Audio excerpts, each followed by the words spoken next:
Hi everybody, I'm Sam. And I'm Walter. And welcome to Unit 7, What Do You think?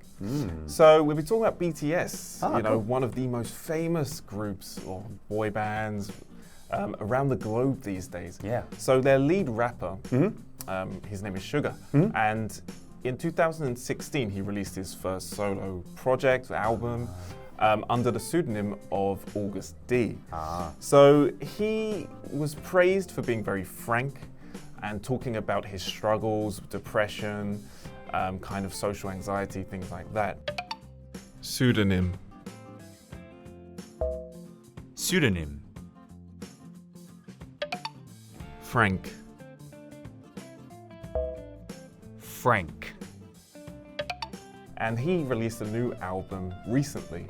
However, he's been a bit, under fire due to one of his songs titled What Do You Think, where he sampled a quote in a famous 1977 kind of speech by a cult leader called Jim Jones, I believe. Yeah, I heard about this guy. He was responsible for one of the biggest cult massacres in US history, or probably in all of the world's history.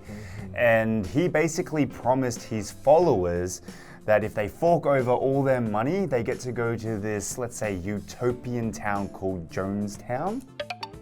Fork over.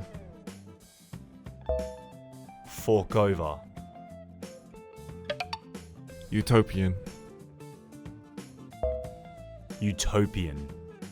It was a very, very terrible situation. So I can see why the BTS member did come under fire, because it was such a sensitive and terrible situation.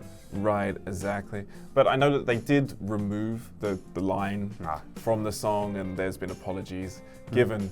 But I'm curious, Walter, what kind of music do you listen to these days? I guess I listen to music from one side of the spectrum to the other.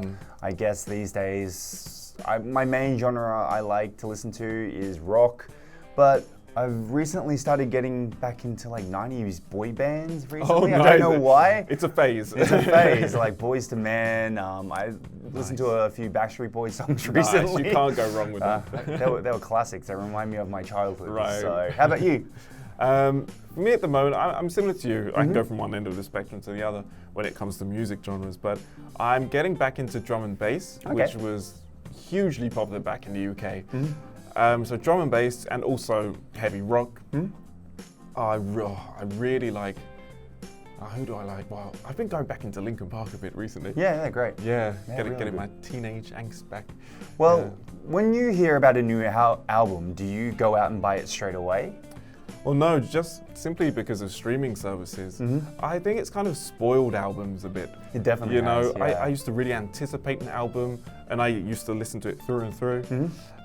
But now I'll just kind of pick a song from the album. Right. And it kind of loses its, how could I say, just feeling of a total, complete album. I don't know, I don't really like it. What about you? I agree with you. I think the last time I bought an album was maybe 10 years ago, and it was in the form of a CD, and at that time, it was cool to still have CDs, but yeah, I can't remember the last album I bought. I definitely haven't bought one while I was in Korea.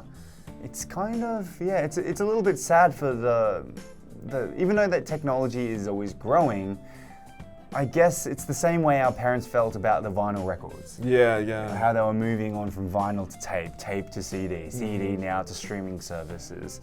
So it's a little bit sad that I don't have any interest in buying CDs anymore, but streaming services have made it very easy just to choose one song. Exactly. Okay, well that does it for our preview section, and we'll see you in the review.